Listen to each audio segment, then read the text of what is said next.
द्वादशाः संवत्सराः संवत्सरमेवावन्दे मौञ्झे भवतु मध्ये मुञ्जाः क्षिद्रा नक्षत्रं भवति सिद्धं तद्धर्मा यतस्वमेव सुमर्ध्ये श्री सीतारामचन्द्रन भगवाञ्जनेश्वर परमानुग्रह प्रसाद बलसिद्धिरस्तु।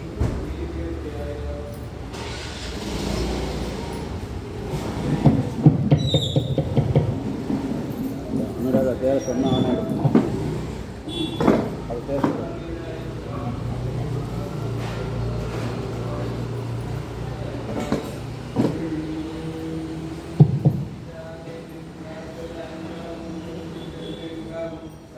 ஸ்ரீமதே ராமானுஜாய நமக. ஆண்டாள் திருவடிகளே சரணம். அனைவருக்கும் அடியனுடைய பணிவான நமஸ்காரம். வேயற்புகழ் வில்லிபுத்தூர் ஆடிப்பூரம் மேன்மேலும் மிக விளங்க விட்டு சித்தன் தூய திருமகளாய் வந்து அரங்கனார்க்கு துழாய் மாலை முடிசூடி கொடுத்த மாதே நேயமுடன் திருப்பாவை பாட்டார் ஐந்தும் நீ உரைத்த தையொரு திங்கள் பாமாலை ஆயப்புகழ் 143 அன்புடனே அடியேனுக்கு அருள் செய் நீயே. பாவை விழியில் ராமாயணம்ங்கிற தலைப்பில் இன்றைக்கு 16வது பாசுரம். திருப்பாவையில் மொத்தம் 6 காட்சிகள். இதை சுவாமி வேதாந்த தேசிகன் நேயமுடன் திருப்பாவை பாட்டாரைந்தும் அன்புடனே அடியேனுக்கு அருள் செய் நீயே அப்படின்னு சொல்லியிருக்கார். அதை தான் நான் சொன்னேன் இப்போ ஆரம்பத்தில். பாட்டார் ஐந்தும் அப்படின்னா பாட்டு 6 5 6 × 5 6 காட்சிகள் 5 பாசுரம் வீதம். ஒரு காட்சிக்கு 5 பாசுரம் வீதம். 6 × 5 30. அதை அப்படி சொல்லியிருக்கார் அவர். அந்த 30 பாடல்கள் இப்போது எல்லா தோழிகளுக்கும் எல்லா இன்ஸ்ட்ரக்ஷன்ஸும் கொடுத்து முடிச்சுட்டா. முதல் 5 பாசுரத்தில் ஆண்டாள்னு நம்ம சொன்னோம். அதுக்கப்புறம் 10 தோழிகள் வரலை, அவளை எழுப்பிண்டு இப்போது எல்லாரும் எழுந்துட்டா. 5 லட்சம் குடி பெண்களும் எழுந்துட்டா. எல்லாரும் எம்பெருமானுடைய திருமாளிகைக்கு போகிறார்கள். அதுதான் இன்றைய நாள் பாசுரம். நாயகனாய் நின்ற நந்தகோபனுடைய கோவில் காப்பானே, கொடித்தோன்றும் தோரண வாசல் காப்பானே, மணிக்கதவம் தாழ்த்திரவாய் ஆயர் சிறுமியரோர் மக்கரைவரை மாயன் மணிவண்ணன் நென்னலே வாய் நேர்ந்தான் தூயோமாய் வந்தோம் துயிலெழப் பாடுவான் வாயால் முன்னம் முன்னம் மாற்றாதே அம்மா நீ நேச நிலைக்கதவம் நீ கேலோரெம்பாவாய். 4வது காட்சி ஆரம்பம். காலம்புற நம்மளாம் நம்ம பாத்துல பெருமாள் சன்னதி கதவு அப்படின்னு வச்சுருப்போம் இல்லையா, கதவை சாத்துவோம் இல்லையா, ஏதோ ஒன்று.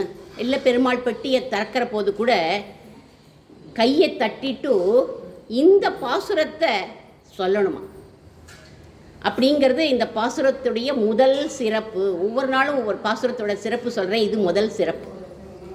2வது சிறப்பு, எம்பெருமானுடைய திருக்கோவிலுக்குள்ளே நம்ம போகிற போது நேர போய் பகவான் சன்னதிக்குள்ளே போய் நிற்கக்கூடாது.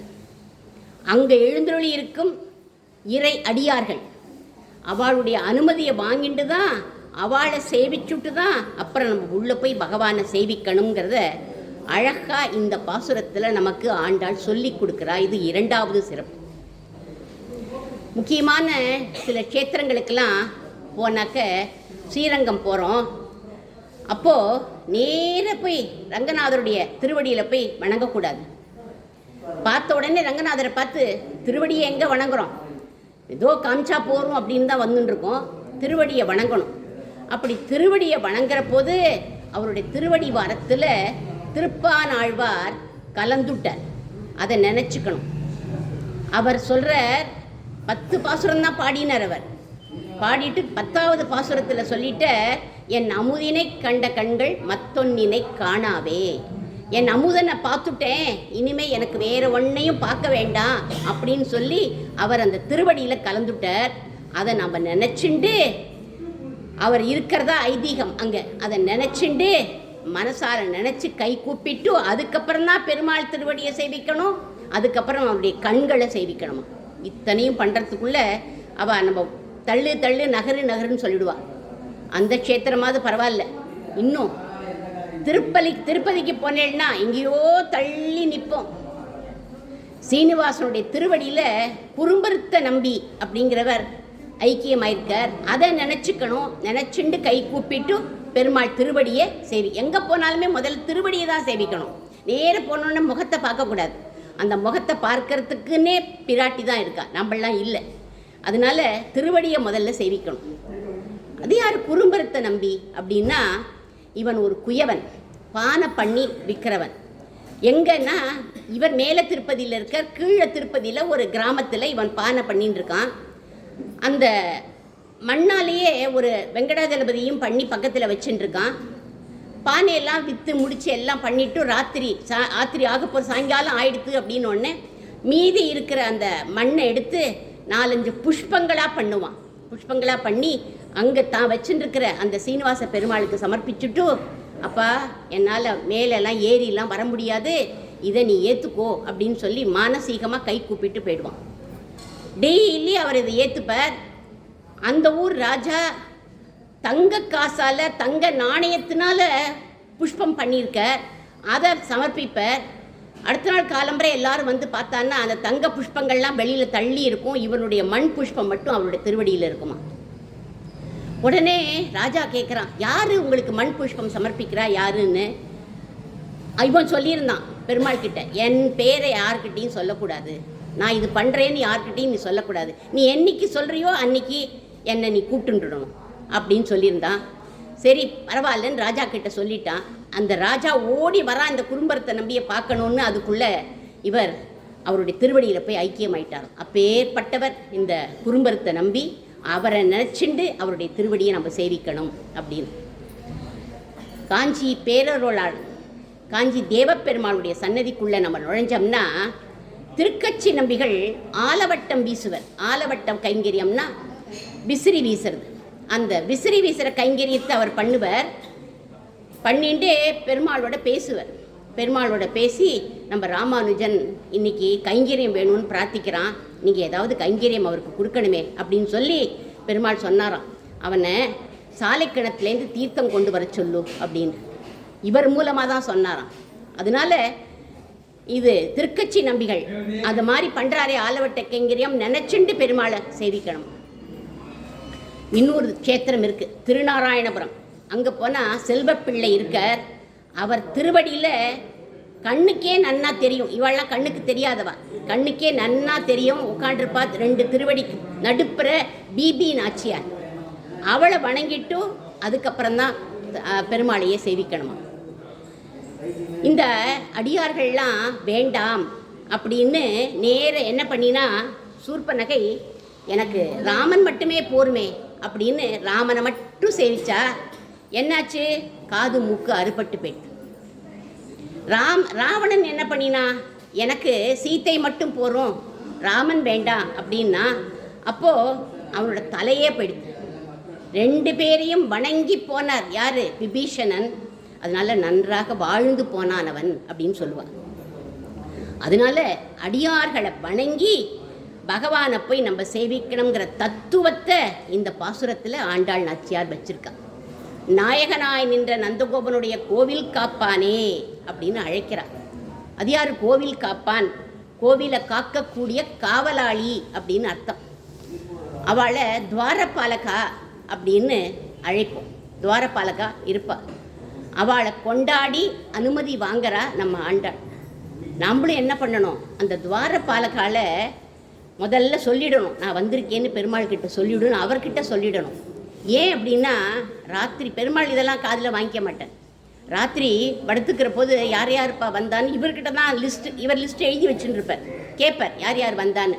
இந்த மாதிரி பிரேமா மாமி வந்தா நன்னா நான் உபன்யாசம் பண்ணணும்னு பிரார்த்தனை பண்ணிண்டா அப்படின்னு சொன்னேன். அப்படியா, நீயே கொடுத்துரும் அப்படின்னு அவரே கொடுத்துருவார், அனுகிரகம் பண்ணிடுவார். பெருமாள் வரலும் போகணுங்கிற அவசியமே இல்லை. ஒரு அடியார் மூலமாக கிடச்சதுன்னா ரொம்ப சந்தோஷமாச்சே.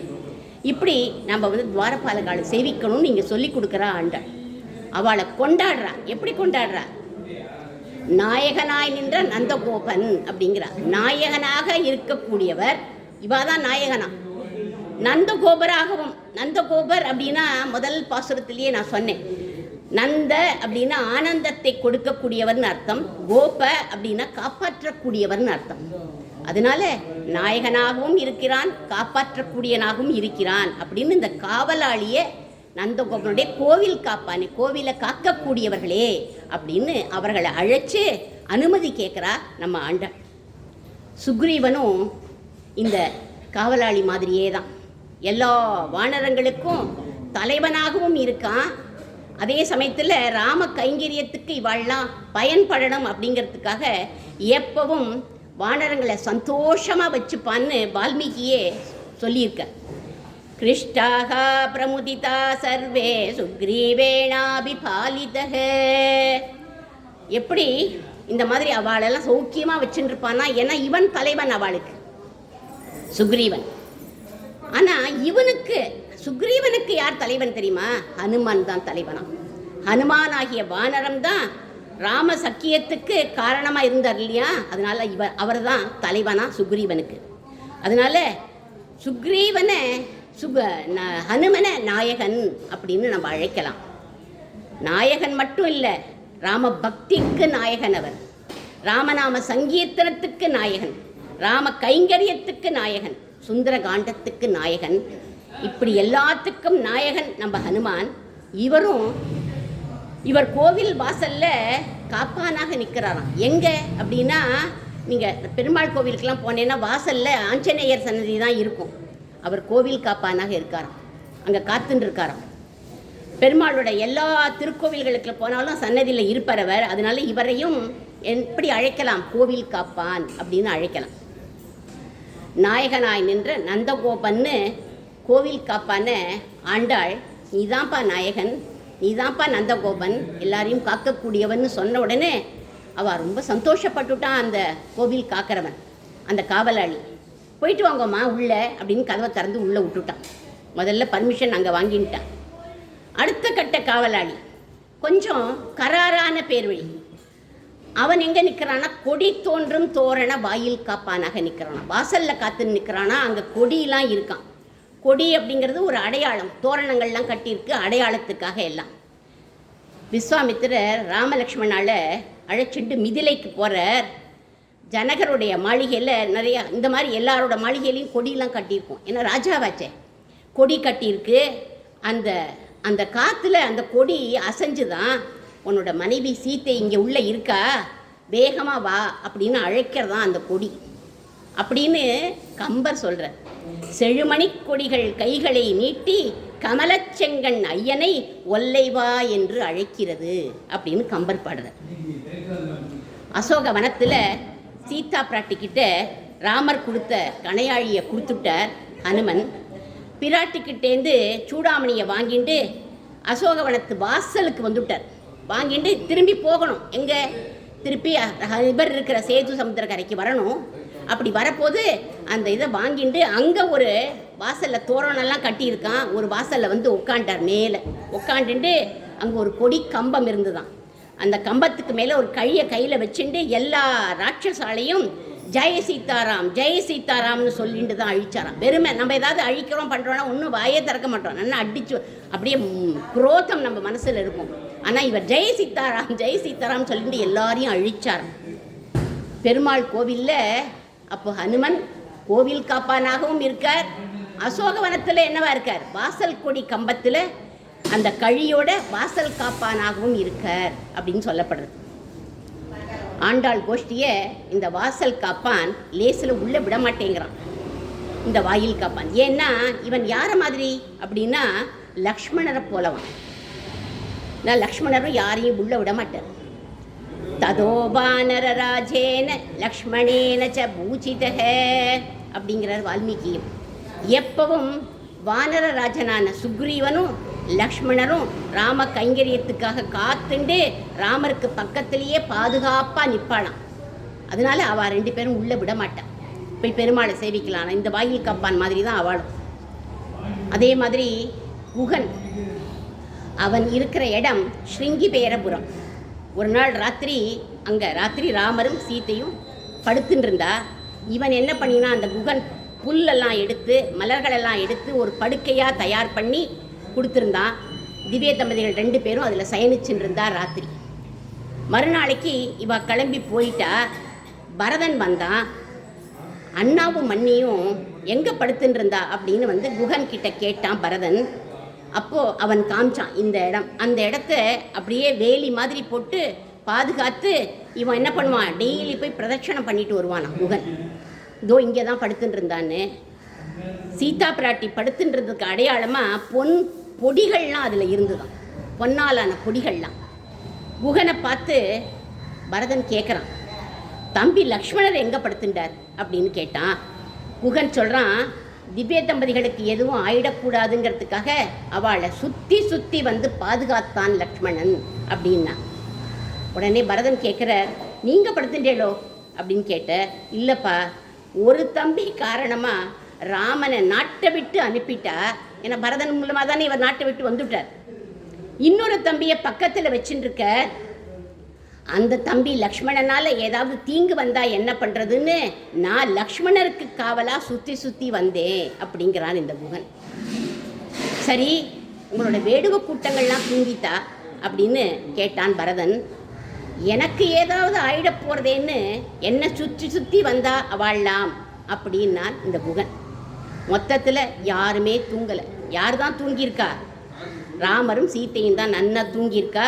இவாளை லக்ஷ்மணர் பாதுகாத்தார். லக்ஷ்மணரை சுற்றி வந்தான் குகன். குகனை சுற்றிண்டு இருந்தது வேடுவ கூட்டம். ஏன் இப்படி ராமரை எல்லாரும் பாதுகாத்தார்கள் அப்படின்னா வியாக்கியானத்தில் சொல்கிறார், ஒரு நாள் அவர் முகத்தில் விழித்தாரை அந்த வடிவழகு பாடாப்படுத்தி தூங்க விடாது. ஒரு நாளைக்கு பார்த்துட்டா போருமா, தூங்கவே விடாது அப்படின்னு வியாக்கியானம் பண்ணுறார்கள் இந்த இடத்துல.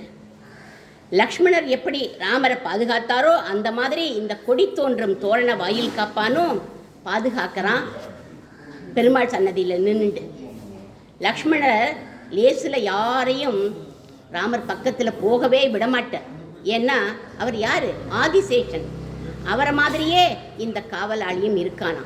அதனால் அவன்கிட்ட போய் இவா கெஞ்சரா, மணிக்கதவம் தாழ்த்திரவாய் அப்படின்னா. அகால வேளையில் வந்து, அகால வேலை விடியற் காலம்புற வேலை, அவனுக்கு அகால வேலை. அகால வேளையில் வந்து கதவை திறங்கோங்கிறீங்களே, நீங்கள்லாம் யார் அப்படின்னு கேட்டான். நாங்கள்லாம் ஆயர் சிறுமிகள் அப்படின்னு சொன்னான். நாங்கள்லாம் சின்ன பெண்கள்ப்பா, அபலைகள்ப்பா. எங்களை பார்த்து நீ வெளியில் போ, கதவை திறக்க மாட்டேன்னு சொல்கிறியே அப்படின்னு அடிபணிஞ்சு கதவை திறப்பான்னு கேட்குறா. அவன் சொல்கிறான், பெண்கள்னு உங்களை உள்ளே விட முடியுமா? ஒரு பெண்ணால் தானே அன்றைய தினம் சீதா பிராட்டிக்கே கஷ்டம் வந்தது அப்படின்னு சொன்னான். சீதா பிராட்டிக்கு அன்றைக்கி கஷ்டம் வந்ததுங்கிறத இவன் சொல்கிறான். என்ன சொல்கிறான்? அஞ்சுவன் வெஞ்சொல் நங்காய் அரக்கர் குல பாவை தன்னைன்னு இந்த பாசுரத்தை எடுத்து சொன்னான். ஆழ்வாரோட பாசுரத்தை எடுத்து சொன்னான். அவனுக்கு எவ்வளோ நாலேஜ் பத்தியல. ஆழ்வார் பாசுரத்தை எடுத்து சொன்னான். யார்? சூர்பனகை. பெண்ணாக இருந்தும் என்னை பாடுபடுத்தினா எங்கள் பிராட்டிய. அதனால எவ்வளவு கஷ்டம் வந்தது எங்கள் ராமருக்கு. அதனால பெண் பேச்சை கேட்டால் அனர்த்தம் ஏற்படும்னு அனர்த்தம், அதனால நான் உள்ள விட மாட்டேன் அப்படின்னு விட்டான். பெண் பேச்சை கேட்டாலே அனர்த்தம் தான் அப்படின்னு ஒரு கவி எழுதியிருக்கார் பாருங்க. மங்கை கைகேயி சொல் கேட்டு மன்னர் புகழ் தசரதனும் மரணமானான். நங்கை அவள் சீதை சொல் கேட்டு ஸ்ரீராமன் சென்றான் மானோட பின், மான் பின். தங்கை அவள் சூர்பனகை சொல் கேட்டு ராவணனும் கிளையோடு தானும் மாண்டான், அவனும் போயிட்டான். நங்கை சொல் கேட்பது என்றால் கேடு வரும் நானிலத்து மக்களேன்னு அவர் கவி பாடியிருக்கார். அதனால் மங்கையருடைய சொல்லை கேட்காதீங்கன்னு அவர் பாடியிருக்கார். ஆண்டாள் கோஷ்டி கெட்டிக்காரத்தனமாக அவன்கிட்ட ஆர்கியூ பண்ணுறா பாருங்க. அரக்கி சூர்பனகையோட எங்களை ஒப்பிடாதப்பா, நாங்கள்லாம் அகிம்சனர்கள் அப்படின்னா. எங்கள் கையில் எதுவுமே கிடையாது, கையில் எந்த விதமான பொதுவும் நாங்கள் வச்சுக்கல. யாரை மாதிரி தெரியுமா? விபீஷன் மாதிரி அப்படின்னு. விபீஷணன் பவ்யமாக ராமர்கிட்ட வந்து என்கிட்ட ஒன்றும் கிடையாது, நீ தான் என்னை காப்பாற்றணும்னு சரணாகதி பண்ணினான். ராவணோ நாம துர்பிரத்தோ ராட்சசோ ராட்சசேஸ்வரக தஸ்யாகம் அனுஜோ பிராதா விபீஷணை பிஸ்ருதக. ராவணன்னு ஒரு ராட்சசன், அவனுடைய தம்பி நான் அப்படின்னு கூனி குறுகி நின்றுட்டு சொல்லிண்டான். அவனை மாதிரி தான்ப்பா நாங்கள்லாம், எங்ககிட்ட எந்த தகுதியும் இல்லை அப்படின்னு பவ்யமாக அவன்கிட்ட சொல்லிண்டா. அவன் பார்த்தான், என்னடா இவன் மேலே மேலே ஆர்கியூ பண்ணிகிட்டே இருக்காளே அப்படின்னு சொல்லிட்டு, இவ்வளவு தூரம் வாதம் பண்ணுறேளே, உங்களோட அறை என்ன அப்படின்னு கேட்டான். அறைன்னா என்ன அர்த்தம் அப்படின்னா காரியம் அப்படின்னு அர்த்தம். என்ன அறை அப்படின்னு ஒன்று இவா சொல்கிறா. பறை மாயன் மணிவண்ணன் நென்னலே வாய் நேர்ந்தான் அப்படின்னு இவளுடைய காரியத்தை சொல்கிறா.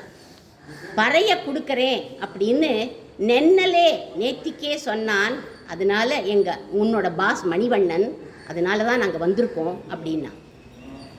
பறை அப்படிங்கிற வாத்தியம், அந்த வாத்தியத்தை வாசிக்கிறதுல ஹனுமனை யாராலையும் மிஞ்சவே முடியாது. ஒரு தடவை நாரதருக்கும் தும்புருவுக்கும் வீணை வாசிக்கிறதுல போட்டி வந்துதான். 2 பேருமே ரொம்ப நன்னா வீணை வாசிப்பா, ரொம்ப கெட்டிக்காரா. யார் நன்னா வாசிக்கிறா அப்படின்னு டிசைட் பண்ணுறதுக்காக ஹனுமனை ஜட்ஜாக உட்காத்தி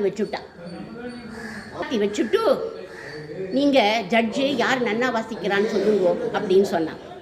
தும்புரு வாசித்த போது உலகத்தில் உள்ள எல்லா பொருளும் அப்படியே உருகி போயிடுதான். மகதிங்கிற வீணையை நாரதர் வாசிக்கிற போது உருகின பொருள் எல்லாம் உறைஞ்சு போயிடுதான். இந்த 2 வீணையும் வாங்கினார் நாரதர். அதில் உள்ள நரம்புகள் எல்லாம் வெட்டி எடுத்துட்டு இப்போ வாசிங்கோ அப்படின்னார். அப்போது ஹனுமன் அதை அவளால் வாசிக்க முடியல. அப்போது அந்த வீணையை ஹனுமன் வாங்கி அந்த மூங்கில் கழியை வச்சு, நரம்பில்லாத அதை எடுத்து வச்சுட்டு மூங்கில் கழியை வச்சுட்டு ராம ராம ராம ராம ராம ராம ராம் ராம ராம ராம ராம ராம ராம ராம் அப்படின்னு பக்தியோட வாசிச்சார் ஹனுமான். எல்லாருடைய மனசும் உள்ளமும் உருகியே போயிடுத்தான். அப்பேற்பட்ட பறையை வாசிப்பவர் ஹனுமான் அப்படிங்கிறார். இந்த ஹனுமன் கிட்ட இந்த மாய மணிவண்ணன் ராமன் நென்னலே வாய் நேர்ந்தான், முன்னமையே வாக்களிச்சிருந்தானா இந்த ராமன் ஹனுமன் கிட்ட. எங்கெல்லாம் ராமநாமம் பாடுறாளோ, எங்கெல்லாம் ராமச்சரித்திரத்தை சொல்கிறாளோ அந்த இடத்துலெல்லாம் நீ இருப்பாயின்னு அவன் வாக்களிச்சுட்டான். எத்திர எத்திர ரகுநாத கீர்த்தனம் தத்திர தத்த கிருதமஸ்த காஞ்சலிம் பாஷ்பவாரி பரிபூர்ண லோச்சனம் மாருதிம் நமதராட்ச சாந்தகம் அப்படின்னு மாய மணிவண்ணன் நென்னலே சொல்லியிருந்தான். அதனால அந்த ஹனுமனுக்கு எல்லா மாயைகளுக்கும் அதிபதி யார் அப்படின்னா ராமன் அப்படின்னு ராமாயணத்தில் ஒரு சின்ன கட்டம். அது என்ன அப்படின்னா, ராமன் சொல்கிறார், நான் சீத்தையை சந்தேகப்பட்டேன்னு எல்லாரும் சொல்கிறாளே, நான் அவளை சந்தேகிக்கவே இல்லை. சீத்தையுடைய பதிவிரதா தன்மையை லோகத்துக்கு பிரகடனப்படுத்தணும் அப்படிங்கிறதுக்காக தான் அவளை அக்னி பிரவேசம் பண்ண சொன்னேன். அவள் பேரில் எந்த குற்றமும் இல்லை, அவள் பதிவிரதைன்னு எனக்கு ரொம்ப நன்னா தெரியும் அப்படிங்கிறான். எதுக்காக அப்படின்னா, சீத்தையை வால்மீகி ஆசிரமத்துக்கு அனுப்பி அங்கே குழந்தைய பெற்றுக்கணும்னு நினச்சேன் அப்படின்னா, வால்மீகி ராமநாம ஜபம் பண்ணினர், ராமாயணம் எழுதினர், அதுக்கு ஏதாவது பரிசு கொடுக்கணும்னு ஆசைப்பட்டேன். அதனால ஒரு வண்ணான் சொன்னதா விஷயத்தை காரணமாக கொண்டு லவகுச்சர்கள் அங்கே பிறக்கிறபடி பண்ணிட்டேன். அவருடைய இடத்துல லவகுச்சர்கள் பிறக்கணும்னு ஆசைப்பட்டாராம் இவர். அங்கே பிறக்க பண்ணினேன். அப்போ தான் வால்மீகி குழந்தைகளுக்கு என்ன சொல்லி கொடுப்பார், ராமாயணத்தை போதனை பண்ணுவார் அப்படிங்கிறதுக்காக. ஆனால் உலகம் இன்னி வரைக்கும் என்ன சந்தேகதான் படுறா. நிறைமாச கர்ப்பிணியை காட்டுக்கு அனுப்பினான்னு எல்லாரும் பேசுகிறா. இவா என்ன தவறாக பேசினாலும் சரி, இகழ்ந்தாலும் சரி, எது ஹிதமோ, எது நல்லதோ, எது உலகத்துக்கு சுகமோ அதைத்தான் நான் எப்பவும் செய்வேன் அப்படிங்கிறார் ராமன். இப்படி எல்லா மாயைகளுக்கும் அதிபதி யார் அப்படின்னா ராமன். அந்த மாயனான ராமன் யார், மணிவண்ணன் அப்படிங்கிறார். மணி அப்படின்னாக்க மணிவண்ணன் அப்படின்னா மணி போன்ற வண்ணமான நிறத்தை உடையவன் ராமன். மணிவண்ணன், மணி கைக்குள்ளே அடங்கிடும். ஏதாவது மணி வச்சுருக்கோன்னா, வைரம் வாங்கியிருக்கோன்னா மணி கைக்குள்ளே அடங்கி போயிடும். அந்த மாதிரி இந்த மணிவண்ணனும் கைக்குள்ளே அடங்கிடுவான். யாரோட கைக்குள்ளே?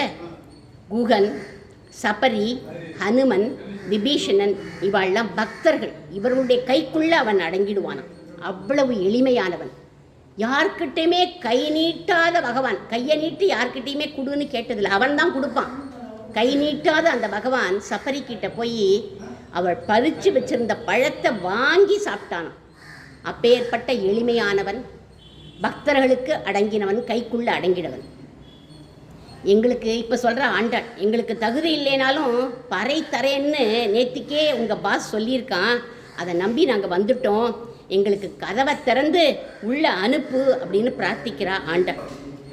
உங்களை நான் எப்படி இப்போவும் மறுபடியும் ஆர்கியூ பண்ணுறான், உங்களை நான் எப்படி நம்புறது, நீங்கள் நல்லவான்னு அப்படின்றான். நம்பி எப்படி நான் உங்களை உள்ளே விட முடியும்? இந்த வாயில் காப்பான் இப்படி சொன்ன உடனே ஆண்டாள் சொல்கிறா, நாங்கள்லாம் விபீஷணன் மாதிரி தூயோமாய் வந்தோம் அப்படிங்கிறான். விபீஷணன் ராமன் கிட்ட பூரண சரணாகதி அனுஷ்டித்த போது தூய்மையாக வந்தான். அவரை மாதிரி தான் நாங்களும் துயில் எழப்பாடுவான் தூயோமாய் வந்தோம் அப்படிங்கிறான். சுப்பிரபாதம் பாடுவதற்காகவே தூய எண்ணத்தில் நாங்கள் வந்திருக்கோம். துயில் எழுப்பி பாடுவோம்னு சொல்லலை, துயில் எழப்பாடுவான் அப்படிங்கிறான். நாங்கள் போய் ராமனை எழுப்ப மாட்டோம், உள்ளே போய் பாதுகாதேவி பக்கத்தில் உட்காந்து அவரோட கண் அழகை ரசிச்சுட்டே இருப்போம். அவராக எப்போ கண் விழிக்கிறாரோ அப்போ நாங்கள் பாடுவோம். பாடுவதை தவிர வேற பர்பஸ் எங்களுக்கு கிடையாது, நாங்கள் எவ்வளவு பெரிய பக்தர்கள்னு சொல்லலையே இப்போ அழகாக நிரூபிக்கிறார். அப்போது ராமர் அயோத்தியில் ஆராதித்த பெருமாள் ஸ்ரீ ரங்கநாதர். அந்த ரங்கநாதர் பள்ளி கொண்ட அந்த ரங்கநாதர் காலில் எப்போவுமே பாதுகையோடு தான் சயனிச்சுட்டு இருப்பாராம். அதை சுவாமி வேதாந்த தேசிகன் சொல்கிறார். பிரதம நயன பாதம் பாவனம் பிராப்து காம அப்படின்னு. பெருமாளோட அந்த முதல் பார்வை தனக்கு கிடைக்கணும்னு பாதுகாதேவி திருவடியில் காத்துருக்கிற மாதிரி நாங்கள்லாம் 5,00,000 குடி பெண்களும் அவனோட திருவடி வாரத்தில் உட்காந்து அவன் கண் விழிக்கும் அழகை பார்த்துட்டு அப்புறமா நாங்கள் அவனுக்கு சுப்ரபாதம் பாடுவோம். நடுப்புற எழுந்துருன்னு எழுப்பி விட மாட்டோம், அவன் கண் விழிச்சதுக்கப்புறம் நாங்கள் சுப்ரபாதம் பாடுவோம் அப்படின்னா. ஹனுமான் தான் ராமதூதன்னு எப்படி நிரூபித்தார்? நம்மளாம் சொல்லுவோம், மோதிரத்தை காமிச்சு கணையாழியை காமிச்ச உடனே தான் ராமதூதன் நிரூபித்தார்னு. ஏன்? மாயசக்தி உள்ளவன் ஆச்சே ராவணன், அவன் கூட ஒரு மோதிரத்தை பண்ணி வச்சுட்டு இதுதான் ராமன் என்கிட்ட கொடுத்தான் அப்படின்னு சொல்லலாமே, அவனும் ஆக்ட் பண்ணலாமே அந்த மாதிரி. அப்போ சீத்தை எப்படி நம்பினா ஹனுமனை அப்படின்னா, ராமக கமலபத்ராட்சக சர்வசத்வ மனோகரக அப்படின்னு. ராமன் தாமரை கண்ணன் அப்படின்னு சொன்னாராம் அவர். உடனே சீத்தை நம்பிட்டாளாம். ஏன்னா பெருமாளோட அந்த அருள் பார்வை பெற்ற ஒருவனால தான் அவனுடைய கண் அழகையே பேச முடியும். அவர் கண்ணால் இவனை பார்த்திருந்தாதான் கண் அழக வர்ணிக்க முடியும். எப்படி வர்ணிச்சார்? ராமக கமலபத்ராட்சக சர்வசத்வ மனோகரகன்னு வர்ணிச்சிருக்க. இவன் பெருமாள் கண்ணை பார்த்திருந்தா இப்படி வர்ணிக்க முடியாது. அவருடைய கண்களால் இவனை கடாட்சிச்சிருக்கார், அதனால தான் இப்படி வர்ணிச்சார் அப்படின்னு ஒத்துண்டு உடனே நீதான்ப்பா ராமதூதன்னு ஒத்துண்டாளாம் சீதா பிராட்டி. இப்படி ஹனுமன் ப்ரூவ் பண்ண மாதிரி ஆண்டாளும் 5,00,000 பாதுகைகளாக அவன் திருவடியில் உட்காண்டிருப்போம். எழுப்பி பாடுவோம்னு சொல்லலை, அவன் கண் விழிச்சப்புறம் பாடுவோம்னு சொன்னா. இதுலேருந்து தெரியலையா நாங்கள் எப்படி வந்திருக்கோம்? தூய்மையாக வந்திருக்கோம் அப்படின்னா. பாட்டு பாடி வீணை வாசித்து தானேப்பா மகரிஷிகள்லாம் பெருமாளையே எழுப்புவா. பெரிய பெரிய க்ஷேத்திரங்களுக்கெல்லாம் ஸ்ரீரங்கம்லாம் போனேன்னா மகரிஷிகள்லாம் பாட்டு பாடி தான் எழுப்புவா. விஸ்வாமித்திரர் ராமலக்ஷ்மணால் காட்டு வழியாக அழைச்சிட்டு போகிறார். அன்றைக்கி ராத்திரி தளிர் புஷ்பங்களை சேமித்து ராமலக்ஷ்மணால் படுக்க சொல்லிட்டார். காலம்பரை விடிஞ்சதும் எழுப்புறதுக்கு வரார். ராமர் மட்டும்தான் இருந்தாராம், லக்ஷ்மணர் காணும். இவருக்கு ஒரே பயம் வந்துடுத்து. தசரதர்கிட்ட 2 குழந்தைகளையும் நம்ம எப்படி ஒப்படைப்பேன் அப்படின்னு பயந்து போயிட்டார். கொஞ்சம் மெதுவாக பக்கத்தில் போய் பார்த்தார். புஷ் புஷ் புஷ்ன்னு பாம்போட சுவாச சப்தத்தை கேட்டாராம். இப்போ இன்னும் ரொம்ப பயந்து போயிட்டார், எதுவும் பக்கத்தில் பாம்பு இருக்கு போல இருக்கு அப்படின்னு. அப்புறம் வருத்தத்தோட இன்னும் கிட்டக்க போய் பார்த்தாராம். ஆச்சரியப்பட்டார். என்ன? அகம்பேத்மி மகாத்மானம்னு சொன்ன மாமுனிவருக்கு இவர் சொன்னார். என்ன சொன்னார்? அகம்பேத்மி மகாத்மானம், உன்னுடைய ராமன் மகாத்மா பரமாத்மான்னு எனக்கு தெரியும்னு தசரதர்கிட்ட சொன்னான். அப்பேற்பட்ட இந்த மாமுனிக்கு தன் சொரூபத்தை காட்டினானா பகவான். எப்படி? எம்பெருமான் ஆதிசேஷ சயனத்தில் சயனித்தபடி ஸ்ரீதேவி பூதேவி நீலாதேவி நாச்சிமார்களால் வருடப்பட்ட திருவடி நிலைகளையும் சங்கு சக்கர திவ்ய ஆயுதங்களையும் ஆபரணங்களோட காட்சி கொடுத்தான். அவர் அப்படி பார்த்தாராம். அப்போ நினச்சிண்டாராம், நமக்கு இன்னைக்கு ஒரு நாள் இந்த கிடைச்ச இந்த பாக்கியம் பெற்ற தாயான கௌசல்யக்கு டெய்லி கிடைக்கிறதேங்கிற மனசில் வச்சுட்டு தான் கௌசல்யா சுப்ரஜராமா அப்படின்னு அவர் பாடினாராம். இத்தனையும் ஆண்டாள் சொல்லி, வாயால் முன்னம் முன்னம் மாற்றாதே அம்மா, நீ நேச நிலைக்கதவும் நீக்கு அப்படின்னா. நாங்கள் திறந்துண்டு போக மாட்டோம் கதவை. இந்த கதவு பகவான்கிட்ட நேசமுள்ள கதவு, நீ திறந்து விட்டாதான் எங்களுக்கு பெருமை அப்படிங்கிறார். தடையாயிருந்த இந்த காவலாளியே தடையை நீக்கி வழிவிட்டா அது விசேஷம் இல்லையா? அதனால இவ சொல்கிறா, நேச நிலைக்கதவும் நீ நீக்கு அப்படின்னா. சுக்ரீவாதிகள் விபீஷணனை சேர்த்துக்கக்கூடாது அப்படின்னு ஆர்கியூ பண்ணி நான் பார்த்தோம். ராமர் சுக்ரீவனோட வாதாடி சரணம்னு வந்தவனை ரட்சிச்சே தீருவேன் அப்படின்னு சொல்லி யாரை அனுப்பினர்? போய் கூட்டுண்டு வான்னு சுக்ரீவனையே அனுப்பினர். நீ போய் விபீஷணனை கூட்டுண்டு வா அப்படின்னு. பகவானுக்கு தாசன் பக்கத்தில் இருக்கான், யார்? ஹனுமன். அவனை அனுப்பி இருக்கலாமே, ஏன் சுக்ரீவனை அனுப்பினர்? தடையா இருந்தவனை கொண்டே, இவன் தானே கூடாது கூடாதுன்னு தடை சொன்னான். அதனால் தடையா இருந்தவனை கொண்டே காரியத்தை நடத்திக்கிறது உயர்ந்தவர்களுடைய லட்சணம்னு ராமபிரானே இங்கே காட்டுறது. இதை தெரிஞ்சுட்டு இருக்கா ஆண்டாள். அதனால நேச நிலை கதவத்தை நீ நீக்கு அப்படின்னு பிரார்த்தனை பண்ணிண்டா. கதவுக்கு எங்கேயாவது நேசம் உண்டோ அப்படின்னா, நேசம் அப்படின்னா என்ன அர்த்தம்? மனசில் இருக்குமா அந்த நேசம் அப்படிங்கிறது. ஹனுமனும் தன்னோட உள்ளக்கதவை நீக்கி திறந்து காண்பிச்சார். யார் உள்ளே இருந்தா? சீதாராமர்கள் காட்சி கொடுத்தார். அந்த நேச நிலை கதவத்தை நீ நீக்குன்னு சொன்னால், லக்ஷ்மணர் போல ஸ்ட்ரிக்டாக இருந்த இந்த வாயில் காப்பானும் கதவை திறந்து விட்டுட்டான். இவா ராமருடைய திருமாளிகைக்குள்ளே நுழைஞ்சுட்டா. ஆண்டாள் திருவடிகளே சரணம்.